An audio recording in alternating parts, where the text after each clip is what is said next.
আপোনালোকৰ স্কিনখনত যেতিয়া ধূলি মাকতি লাগে তাতে যিবিলাক বিন্ধা থাকে ছিদ্ৰ থাকে বা আমাৰ যিবিলাক প'ৰ্ছ হয় সেই প'ৰ্ছ বিলাকত ধূলি মাকতিয়ে যেতিয়া বন্ধ কৰি দিয়ে সেই বিন্ধাবিলাক ধূলি মাকতি লগাৰ ফলত যেতিয়া বন্ধ হৈ যায় বা ব্লক হৈ যায় তেতিয়া তাতে বেক্টেৰিয়াৰ গ্ৰোথ হয় আৰু তাতে ইনফেকশ্যন হোৱাৰ আৰম্ভ কৰে আৰু সেই ইনফেকশ্যনৰ পৰাই শালমন বা পিম্পলছ বা একনিৰ সৃষ্টি হয় তো আমি গম পালো যে শালমন বা পিম্পল আমাৰ মুখমণ্ডলত কেনেকৈ সৃষ্টি হয় সাধাৰণতে শালমন মুখমণ্ডল বুলিয়ে নহয় কিছুমান আমি দেখিবলৈ পাওঁ কাৰোবাৰ পিঠিত বহুত বেছিকৈ হোৱা দেখা যায় সাধাৰণতে পিঠিত হয় কাৰোবাৰ পেটত হোৱা দেখা যায় তো শালমন এনেকুৱা নহয় যে অকল মুখতে উঠিব সাধাৰণতে ব্লেক হেডছ বুলি আমাৰ কিছুমান কয় যিবিলাক আমাৰ পিঠিৰ ভাগত বহুত বেছিও দেখা যায় তো আমি গম পালো যে শালমন কেনেকৈ সৃষ্টি হয় এতিয়া মই ক'ব বিচাৰিম যে আপোনালোকে কেনেকৈ পৰিত্ৰাণ পাব বা কেনেকৈ এখন ভাল স্কিন মেইনটেইন কৰিব পাৰিব আপোনালোকে গ্লোয়িং স্কিন আপোনালোকৰ মুখমণ্ডলত পিম্পলছ বা একনি নহাকৈ এখন গ্লোয়িং স্কিন কেনেকৈ মেইনটেইন কৰিব পাৰিব বা আপোনালোকে কেনেকৈ নিজকে মেইনটেইন কৰি ৰাখিব পাৰিব এখন ধুনীয়া ছালৰ কাৰণে এখন ধুনীয়া ছাল যে আপোনাৰ ছালখন গ্লোয়িং জিলিকি থকা হ'ব কেতিয়া হ'ব কেনেকৈ আপোনালোকে ঘৰুৱা কিছুমান ট্ৰিটমেণ্টৰ দ্বাৰা বা ঘৰুৱা কিছুমান সামগ্ৰী যিবিলাক আমি ঘৰতে পাওঁ প্ৰত্যেকৰ ঘৰত আছে সেই সামগ্ৰীবিলাক ব্যৱহাৰ কৰি আমি কেনেকৈ এখন ভাল ধুনীয়া স্কিন মেইনটেইন কৰিব পাৰো তাৰ ওপৰত আমি এতিয়া চাবলৈ যাম মই প্ৰথম কথা ক'বলৈ ওলাইছো স্কিনখন আপোনালোকে প্ৰত্যেক দিনে 2-3 বাৰকৈ ধুব বেছি ধুবও নালাগে 2 বাৰ বা 3 বাৰে ধুব আৰু কেনেকৈ ধুব কুহুমীয়া পানীৰে ধুব কুহুমীয়া পানীৰে ধুব আপোনাৰ স্কিনখন ভালকৈ কুহুমীয়া পানীৰে প্ৰত্যেক দিনাই 2-3 বাৰ ধুব এবাৰ ৰাতিপুৱা শুই উঠি ধুলে আৰু এবাৰ ৰাতি শোৱাৰ আগত ধুলে দুবাৰ ধুলেই হ'ব আৰু তাত আপোনালোকে কোনো ফেচ ৱাছ বা চাবোন ব্যৱহাৰ নকৰিব কোনো দৰকাৰ নাই ফেচ ৱাছ বা চাবোন ব্যৱহাৰ কৰাৰ কোনো দৰকাৰ নাই আপোনালোকে নৰ্মেল কুহুমীয়া পানীৰে প্ৰত্যেক দিনাই দুবাৰকৈ ধুব দ্যাটছ এনাফ মানে যথেষ্ট আপোনাৰ স্কিনখনৰ কাৰণে সেইখিনিয়ে বহুত প্ৰথম কথা মই দ্বিতীয়তে ক'ব ওলাইছো আপোনালোকৰ স্কিনখন ময়শ্চাৰাইজ হৈ থকাটো বহুত ইম্পৰ্টেণ্ট হয় মানে আপোনালোকৰ স্কিনখন যে নৰম হৈ আছে ময়শ্চাৰাইজ হৈ থকাটো স্কিনখনৰ কাৰণে এখন ভাল স্কিনৰ কাৰণে বহুত ইম্পৰ্টেণ্ট তাৰ কাৰণে আজিকালি মাৰ্কেটত বহুত দামী দামী বহুত কেমিকেল কম্পজিশ্যনেৰে মানে বনা বা বিভিন্ন কেমিকেল কম্পজিশ্যন থকা বহুত ভাল ভাল ব্ৰেণ্ড থাকে কিছুমান তাতে কি হয় কিন্তু কেমিকেল কম্পজিশ্যন বহুত থাকে তো আপোনালোকে তেনেকুৱা কোনো দামী আপোনালোকে কোনো স্কিন কেয়াৰ ইউজ কৰিবলৈ ব্যৱহাৰ কৰিবলগীয়া দৰকাৰ নাই বা আপোনালোকে ময়শ্চাৰাইজাৰ কিনিবলৈ কোনো দৰকাৰ নাই আপোনালোকে কি কৰিব লাগিব বজাৰত মুলতানী মিট্টি পায় মুলতানী মাটি আপোনালোকে গ্ৰচাৰী শ্বপত বা আপোনালোকে কসমেটিক্স দোকানত গ'লেও পাব মুলতানী মাটি কিনিবলৈ পায় যদি আপোনালোকে মুলতানী মাটি কিনি আনিছে স্কিনখনত পানীৰ লগত মিক্স কৰি এটা ধুনীয়া লেপ দিছে ময়শ্চাৰাইজাৰ হিচাপে আপোনালোকৰ কাম কৰিব স্কিনৰ কাৰণে বহুত ভাল তাৰপিছত মই ক'বলৈ ওলাইছো নিম পাতৰ পেষ্ট এইটো আপোনালোকে প্ৰত্যেকেই গম পায় নিম পাতৰ পেষ্ট কৰি মেলি যদি আপোনালোকে লগায় এইটো এটা বহুত ধুনীয়া হয় নিম পাত আপোনালোকে খাবও পাৰে লগাবও পাৰে আপোনালোকে হয়তো বহুতে গমেই পায় যে আমাৰ শৰীৰৰ কাৰণে নিম বা নিম গছজোপা আমাৰ শৰীৰৰ কাৰণে কিমান এটা ইম্পৰ্টেণ্ট গছ হয় বা নিম পাতৰ যিটো মই লেপ লগাব কৈছো যথেষ্টখিনি আপোনালোকে সকাহ পাব পিম্পলছৰ পৰা যথেষ্টখিনি সকাহ পাব আপোনালোকক মই নেক্সটটো ক'বলৈ গৈছো দালচেনি আপোনালোকে খাইহে কিন্তু দালচেনিৰ এটা বহুত ডাঙৰ দালচেনিৰ গুণ আছে দালচেনি হৈছে এন্টি বেক্টেৰিয়েল আৰু এন্টি ফাংগেল কিছুমান প্ৰপাৰ্টি আছে মানে দালচেনিৰ কিছুমান এনেকুৱা কোৱালিটি আছে যিবিলাকে আপোনালোকক মানে বেক্টেৰিয়া আৰু ফাংগেল গ্ৰোথৰ পৰা বচায় দালচেনি সাধাৰণতে কি হয় এন্টি ফাংগেল আৰু এন্টি আমাৰ বেক্টেৰিয়েল হয় তো আপোনালোকে দালচেনিত যদি দালচেনিটো গুড়ি কৰি লৈছে পাউডাৰ ফৰ্মত লৈছে দালচেনিৰ পাউডাৰত যদি আপোনালোকে মৌজোল মিক্স কৰি লগায় এইটো এটা বহুত ভাল মানে আপোনালোকৰ স্কিনৰ কাৰণে বহুত এটা ভাল ৰেমেডি হয় আপোনালোকৰ স্কিনৰ কাৰণে আপোনালোকৰ স্কিনৰ পৰা একনি শালমন পিম্পলছ এইবিলাক নাইকিয়া কৰাত সহায় কৰিব কিহে মই আকৌ এবাৰ কৈছো দালচেনিৰ গুড়িত যদি আপোনালোকে মৌজোল মিহলাই এটা মানে আপোনালোকে লেপ বনাই মেলি মুখমণ্ডলত লগাই এটা ভাল ময়শ্চাৰাইজাৰ হিচাপে কাম কৰে আৰু মই তিনিটা কথা ক'লো মুলতানী মাটিৰ কথা ক'লো মই নিম পাতৰ কথা ক'লো আৰু দালচেনিৰ কথা মই ক'লো এইকেইটা আপোনালোকৰ কি হ'ব ময়শ্চাৰাইজাৰ ফেচ মাস্ক সেইবিলাক বেলেগ ব্যৱহাৰ কৰিব কোনো দৰকাৰ নাই আপোনালোকৰ কোনো দৰকাৰ নাই যে আপোনালোকে 1000 টকা দি ফেচ মাস্ক কিনিছে দৰকাৰ নাই আপোনালোকে মুলতানী মিটি লগাওক আপোনালোকে নিম পাতৰ পেষ্ট লগাওক লেপ লগাওক আপোনালোকে যিটো মই ক'লো দালচেনিৰ পাউডাৰৰ লগত মৌজোল মিহলাই লগাওক এইখিনি আপোনালোকৰ কাৰণে যথেষ্টখিনি হ'ব তাৰপিছত মই ক'বলৈ গৈছো আমাৰ সাধাৰণতে টিনেজাৰ বিলাক যিবিলাকৰ বয়স সাধাৰণতে 13 বছৰৰ পৰা 25 বছৰ বয়সৰ ভিতৰত হয় সেইবিলাক বা এডুলেশ্যন পিৰিয়ড বা আমাৰ টিনেজ সেইটো বয়সত আমাৰ পিম্পলছ বা একনি বেছি হোৱা আমি দেখা পাওঁ সাধাৰণতে মানসিক চাপ বা ডিপ্ৰেশ্যন বোলা বস্তুটোৰ লগত জড়িত যদি আমি এটা ষ্টাডি কৰিবলৈ যাওঁ সেই বয়স গেপটোৰ যিখিনি ল'ৰা ছোৱালী বা আমাৰ ব্যক্তি সেইসকলে সাধাৰণতে বেছি মানসিক যন্ত্ৰণাত ভুগি থাকে তো সেইকাৰণে তেওঁলোকৰ হৰমনেল চেঞ্জ বা কিবা বেলেগ বেলেগ ফেক্টৰৰ কাৰণে কি হ'ব পাৰে হালমইনা বা পিম্পলছ বিলাক বেছিকৈ ওলোৱা দেখা যায় তো তেওঁলোকে বেছিতকৈ বেছি কি কৰিব লাগিব প্ৰপাৰ এক্সাৰচাইজ কৰিব লাগিব প্ৰপাৰ এক্সাৰচাইজ এইটো কাৰণে কৰিব লাগিব তেতিয়া আপোনালোকৰ ব্লাড চাৰ্কুলেশ্যনটো ভাল হৈ থাকিব আৰু ব্লাড চাৰ্কুলেশ্যনৰ লগত পিম্পলছ একনিৰ হালমনৰ এটা ডাইৰেক্ট লিংক আছে যদি আপোনালোকৰ ব্লাড চাৰ্কুলেশ্যনটো প্ৰপাৰ নহয় বা ভাল হোৱা নাই তেতিয়া কিন্তু আপোনালোকৰ বহুত পিম্পলছ বা একনিয়ে দেখা দিব এতিয়া আমি চালো স্কিনত কি কেনেকৈ ঘৰতে আমি লগাব পাৰো সেইখিনি বস্তুৰ ওপৰত আমি চালো পানীৰে ধোৱাৰ কথা মই ক'লো পানীৰে ধুব কুহুমীয়া পানীৰে ধুব তাত কোনো বেলেগ ফেচ ৱাছ দামী ফেচ ৱাছ ব্যৱহাৰ কৰিব দৰকাৰ নাই কোনো চাবোন ব্যৱহাৰ কৰিব দৰকাৰ নাই খালি পানীৰে ধুব তাৰপিছত আপোনালোকে যদি বেছি ৰ'দত যদি ওলাই যায়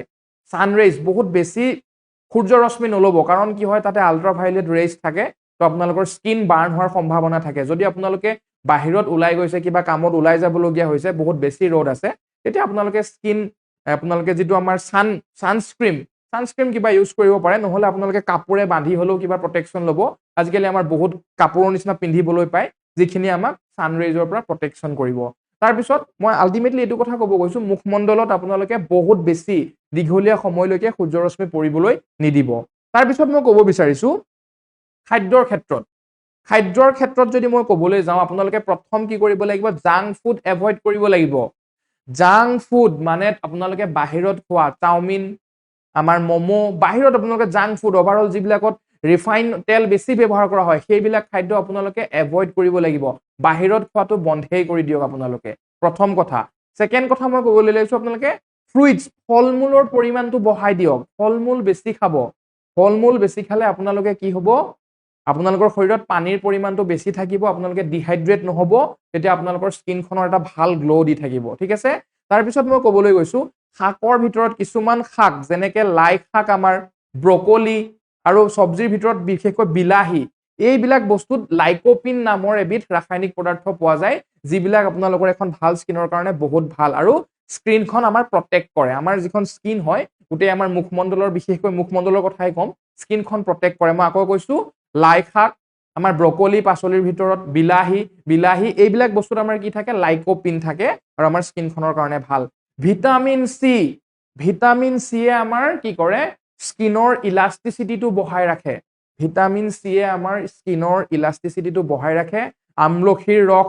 ঔটেঙা থেকেৰা মৌচুমী টেঙা আপোনালোকে এইবিলাক বস্তু খাব ভিটামিন চি মানে টেঙা জাতীয় আপোনালোকে ফ্ৰুইটছ ফল-মূল টেঙা জাতীয় আপোনালোকে ফল-মূল যি পায় সেইবিলাক বেছিকৈ খাব আৰু মিঠা আপোনালোকে যিমান পাৰে কমাই খাব পাৰিলে আপোনালোকে চেষ্টা কৰিব মিঠা একেবাৰে কমাই দিয়াটো কাৰণ চেনিৰ পৰা আপোনালোকেও গম পায় সুগাৰ ডায়াবেটিছৰো বহুত ডাঙৰ এটা খেল আছে মই হেতুৰ ওপৰত ভিডিঅ' বনাম বাৰু নেক্সট পিছত ভিডিঅ' বনাম কিন্তু মই ক'বলৈ ওলাইছো চেনি বা মিঠা আপোনালোকে একেবাৰে কমাই দিয়ক অলপ খাওক কোনো কথা নাই কিন্তু এনেকুৱা নহয় যে আপোনালোকে দিনটোত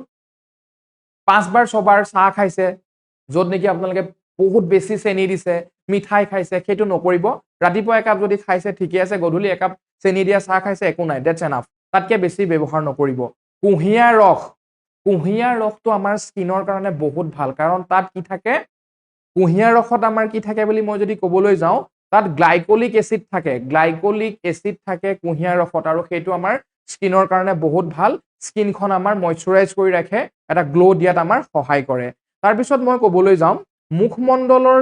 মুখমণ্ডলত বেছিকৈ ব্লাড চাৰ্কুলেশ্যন হোৱা কিছুমান এক্সাৰচাইজৰ কথা সাধাৰণতে আপোনালোকে হোল বডি এক্সাৰচাইজ ভৰিৰ পৰা মূৰলৈকে এক্সাৰচাইজ প্ৰত্যেক দিনাই কৰাটো বহুতেই ভাল অকল স্কিন বুলিয়ে নহয় আপোনালোকৰ প্ৰত্যেকটো অকল ব্লাড চাৰ্কুলেটৰী চিষ্টেম বুলিয়ে নহয় বাকি আমাৰ শৰীৰত থকা বাকি প্ৰক্ৰিয়াবিলাকৰ কাৰণেও আমাৰ এক্সাৰচাইজ দৰকাৰ বা প্ৰত্যেকটো বেমাৰৰ কাৰণে বা শৰীৰটো এটা ভাল প্ৰচলন হৈ থাকিবৰ কাৰণে আমাক এক্সাৰচাইজ লাগে কিন্তু মই দুটামান যোগাসনৰ নাম কম যোগৰ নাম কম যিকেইটাই আপোনালোকৰ বডিত ব্লাড চাৰ্কুলেশ্যনটো বঢ়াই দিব আৰু মুখমণ্ডললৈ ব্লাড চাৰ্কুলেশ্যনটো বেছিকৈ যোৱা বা যদি আপোনালোকৰ কিবা ব্লকেজ আছে সেই ব্লকেজ বিলাক ভাঙি লৈ এটা ভাল ব্লাড সাৰ্কুলেশ্যন দিব তো মই এতিয়া আপোনালোকক নাম কেইটামান ক'বলৈ লৈছো আপোনালোকে ইউটিউবত পিছত সাৰ্চ কৰি চাব পাৰে বা গুগলত পাব শিকি ল'ব কেনেকৈ কৰে আৰু সেই য়োগা কেইটা কৰিব যদিহে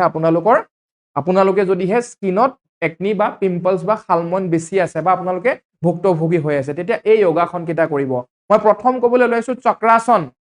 মই দুবাৰ কৈ যাম প্ৰথম মই কৈছো চক্ৰাসন কৰিব য়োগা এইটো এটা যোগ হয় ঠিক আছে তাৰ পিছত কৰিব আপোনালোকে ত্ৰিকোণাসন চক্ৰাসন কৰিব ত্ৰিকোণাসন কৰিব সৰ্বাংগাসন কৰিব তাৰ পিছত কৰিব শৱাসন কৰিব মই য়োগাৰ ভিতৰত 4টা য়োগাৰ নাম কৈছো যিকেইটা যোগাসনে আপোনালোকৰ শৰীৰত ব্লাড সাৰ্কুলেশ্যনটো বঢ়াই দিব আৰু মুখমণ্ডললৈ ব্লাড সাৰ্কুলেশ্যনটো বৃদ্ধি কৰি দিব মই আকৌ এবাৰ নামকেইটা কৈ দিছো চক্ৰাসন ত্ৰিকোণাসন সৰ্বাংগাসন আৰু শৱাসন আৰু এটা প্ৰণায়াম আপোনালোকৰ স্বাস্থ্যৰ কাৰণে বহুত ইম্পৰ্টেণ্ট প্ৰণায়াম অনুলম বিলম আপোনালোকে কেনেকৈ কৰে চাব এটা নাকে উশাহ লৈ 4-5 ছেকেণ্ড হোল্ড কৰিব লাগে তাৰ পিছত ইটো নাকেৰে উশাহটো এৰি নাকৰ ফুটাৰে উশাহটো এৰি দিব লাগে এটা নাকৰ ফুটাৰে উশাহ আপোনালোকে ল'ব লাগিব অকমান সময় আপোনালোকে যিমান পাৰে চেষ্টা কৰি ৰখাব পাৰিব লাগিব উশাহটো বন্ধ কৰি তাৰ পিছত নাকৰ ইটো ফুটাৰে উশাহটো এৰি দিব লাগিব সেইটো ৰিপিট কৰি থাকিব লাগিব সেইটোৱে আমাৰ অনুলম বিলম আপোনালোকে ইউটিউবত ভালকে চাব পাৰিব তো যোগাসনৰ কথা মই ক'লো প্ৰণায়াম এটাৰ নাম ক'লো মই অনুলম বিলম এইখিনি বস্তু কৰিলে আপোনালোকৰ শৰীৰত ব্লাড সাৰ্কুলেশ্যনটো ভাল হ'ব আৰু আপোনালোকৰ স্কিনৰ পৰা একনি পিম্পলছ বা শালমন এইবিলাক কমি আহিব আৰু আপোনালোকৰ স্কিনখন বহুত ধুনীয়া হ'ব এটা বহুত ধুনীয়া গ্লো আহিব আৰু আপোনালোকৰ ফ্ৰেছ ফিল কৰিব স্কিনত পিম্পলছ আৰু কেতিয়াও নাহে তো আজি আমি দেখিলো যে শালমন পিম্পল বা আপোনাৰ একনি কেনেকৈ হয় কেনেকুৱা পৰিৱেশৰ লগত মানে জড়িত হৈ আছে পৰিৱেশ আপুনি কেনেকুৱাত থাকে আপুনি যদি বেছি গৰম পৰিৱেশত থাকে বা বেছি ঠাণ্ডা পৰিৱেশত থাকে আপোনাৰ ওয়েদাৰটোৰ লগত বহুত কথা থাকে আমি সেইখিনি বস্তু চালো আৰু আপোনালোকৰ আমাৰ কেনেকৈ স্কিনৰ প'ৰ্ছ বিলাক বিন্ধাবিলাক ব্লক কৰাৰ ফলত ইনফেকশ্যন হয় আৰু তাতে বেক্টেৰিয়া আহে বেক্টেৰিয়া ইনফেকশ্যন কৰে তাতে শালমইনাৰ সৃষ্টি হয় বা শালমনৰ সৃষ্টি হয় তো আমি সেইখিনি কথা গম পালো আমি ট্ৰিটমেন্টৰ কথা গম পালো কিছুমান ঘৰুৱা ৰেমেডিজ আমি যি কৰিব পাৰো সেইখিনি কথা গম পালো খাদ্য সম্ভাৰৰ কথা গম পালো খাদ্য সম্ভাৰ কেনেকৈ আমি মেইনটেইন কৰি চলিব লাগিব কি খাব লাগিব কি খাব নালাগে সেইখিনি কথা চালো আমি বেছিকৈ গুৰুত্ব দিব লাগিব মই আকৌ এবাৰ ক'ব বিচাৰিছো মুলতানী মিট্টি বা মুলতানী মাটি আপোনালোকে ব্যৱহাৰ কৰক বহুত ভাল ইয়াৰে আপোনালোকৰ বহুত এটা মহৎ গুণ পাব যদিহে আপোনালোকে ব্যৱহাৰ কৰে গম পাব নিমপাতৰ কথা ক'লো আৰু মই ক'লো দালচেনি আৰু মৌজুল মিক্স কৰি যদি আপোনালোকে লগোৱা নাই কালিৰ পৰাই লগাওক কাৰণ দালচেনিৰ এটা ইমানেই মহৎ গুণ আছে এন্টি ফাংগেল আৰু এন্টি বেক্টেৰিয়েল প্ৰপাৰ্টি আছে আপোনালোকে ভাবিব নোৱাৰে মানে তো যদি আপোনালোকে মানে এতিয়ালৈকে ব্যৱহাৰ কৰা নাই ব্যৱহাৰ কৰি চাওক